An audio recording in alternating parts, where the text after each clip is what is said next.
আপনিও কি সেই সব মানুষের একজন যে প্রথম জীবনের ভালোবাসাকে নিছক বন্ধুত্ব ভেবেছে, গুরুত্ব দেয়নি, পাত্তা দেয়নি, আর যখন সময় চলে গেল, পরিস্থিতি বদলে গেল, তখন কি বুঝতে পারলেন যে যাকে বন্ধু ভেবেছিলেন নিছক, সেই আপনার সত্যিকারের ভালোবাসা? তাকে কোনো দিনই গুরুত্ব দেননি। সে বোঝাতে চাইলেও, ইঙ্গিত দিলেও আপনি বোঝেননি, কারণ আপনার দু চোখে তখন রঙিন স্বপ্ন। জীবনে এইরকম পরিস্থিতি অনেকের সঙ্গেই হয়, আর বেশি হয় যারা জীবন সম্পর্কে ইম্যাচিওর। ভালোবাসা যদি সত্যি হয়ে থাকে, দেখবেন সেই মানুষটা ঠিক যোগাযোগ রাখবে, কিন্তু মনে রাখবেন দুজনের পরিস্থিতি এক নাও থাকতে পারে। প্রথমবার জীবনে ইমম্যাচিওরিটি দেখিয়েছিলেন, নিজের ভালোবাসা হারিয়েছেন। দ্বিতীয় সুযোগ পেলে ম্যাচিউরিটি দেখান। এমন কোনো কাজ বা সিদ্ধান্ত নেবেন না যা আপনার প্রেজেন্ট লাইফের ক্ষতি করে। একবার তো নিজের ক্ষতি করেই ফেলেছেন, আর না। এবার বুদ্ধিমত্তার সঙ্গে সিচুয়েশন হ্যান্ডেল করুন। ইচ্ছে তো করে অনেক কিছুই করার, কিন্তু নিজের আবেগকে বশে রাখাটাই আসল। যেটা হয়ে গেছে সেটা নিয়ে আর বারবার ভেবে নিজেকে কষ্ট দেবেন না। ভালো থাকার চেষ্টা করুন।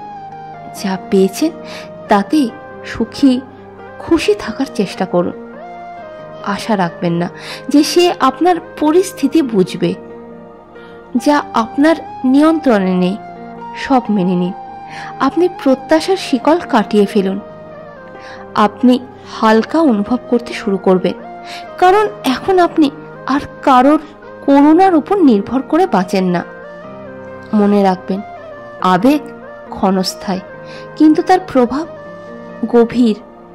আজ যদি আপনি চিৎকার করে কাঁদেন, আগামীকাল আপনি নিজেই লজ্জা পাবেন। কিন্তু যদি আপনি শান্ত থাকেন, হাসেন, নিজের জীবনে এগিয়ে যাবেন। বুদ্ধিমান ব্যক্তি জানে সত্যিকারের শক্তি শব্দে নয়, শান্তিতে। ভেবে চিনতে প্রতিক্রিয়া দেবেন। একবার ভাবুন তো, আপনি আগে যখন তার পেছনে ছোটেননি, আপনার নাকে ইগনোর করতে পারেননি, তাহলে মেনে নিন, নিজেকে মনে করিয়ে দিন যে চলে গেছে সে আপনার জীবনের একটা অধ্যায় ছিল, পুরো বই নয়। আপনি আপনার শক্তি এবার নিজেকে গড়তে ব্যয় করুন। এবার আপনি নিজেকে শারীরিকভাবে, মানসিকভাবে, আর্থিকভাবে উন্নত করুন। আপনি পড়াশুনো করুন, স্কিল শিখুন, নিজের প্যাশনের উপর ফোকাস করুন। নিজেকে বেটার বানানোর জন্য নিজের কেরিয়ারে ফোকাস করুন। জীবনে সফল হয়ে দেখান, নিঃশব্দে, চুপিসারে। এবার স্বপ্ন নিজের জন্য দেখুন। নিজেকে উন্নত করার সংকল্প করুন। নিজেকে আপগ্রেড করুন। নিজেকে ভালোবাসুন।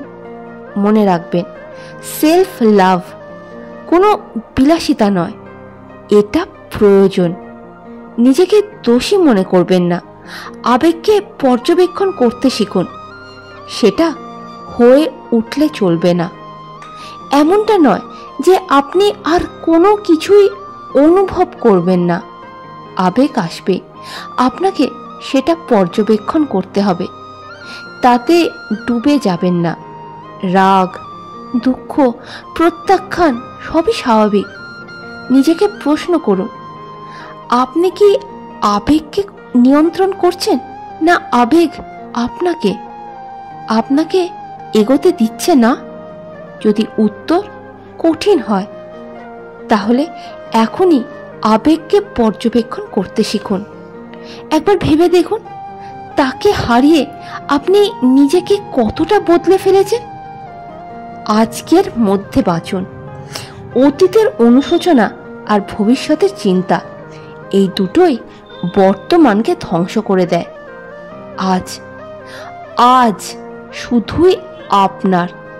তাই এই আজকে গুরুত্ব দিন, বর্তমানকে গুরুত্ব দিন, কারণ এই সময়টাই আপনি বদলাতে পারেন। বর্তমানকে সুন্দর করে তুলুন। আপনার জীবন থেমে থাকেনি, থাকবেও না। সে ছিল শুধু একটা অধ্যায়, আর এখন আপনি পরবর্তী অধ্যায় লিখতে চলেছেন। এবার নিজেকে বুঝুন, নিজেকে বদলান।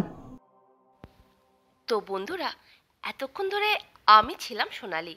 যদি ভালো লাগে লাইক করে সাবস্ক্রাইব করতে ভুলবেন না কিন্তু। ধন্যবাদ।